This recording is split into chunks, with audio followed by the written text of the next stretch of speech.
Jungkook রুমে ঢুকলো আর রুমে ঢুকে অবাক হয়ে গেল, কারণ রুমে আগুন জ্বলছে। এ কি, রুমে আগুন কেন? ভয় পাওয়ার কিছু নেই, আমি ধরিয়েছি, কিছু আবর্জনা পোড়াচ্ছি আর কি।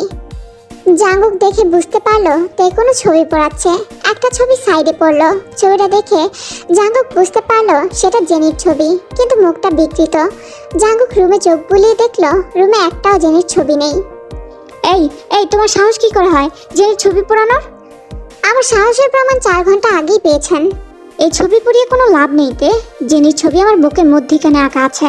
আমার মন থেকে জেনিকে তুমি কখনোই সরাতে পারবে না। আমি চাইলে জেনিকে দুনিয়া থেকে সরাতে পারি, আর আপনার মন থেকে পারবো না।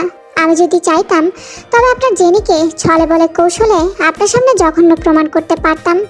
এরপর কল্পলোকের কোনো কল্পলতা হয়ে আপনার সামনে নিজেকে উপস্থাপন করে আপনার মনে নিজের জন্য ভালোবাসার ফুল ফোটাতে পারতাম, কিন্তু আমি তা করিনি। আমি হয়েই আপনার সামনে নিজেকে তুলে ধরেছি, কারণ তে কখনো ছলনা করতে জানে না। ছলনা করতে জানে না, ধ্বংস করতে জানে, কেড়ে নিতে জানে। But you know what, I love you and I hate you. ভালো, মিথ্যা ভালোবাসার থেকে সত্যিকারের ঘৃণা অনেক ভালো।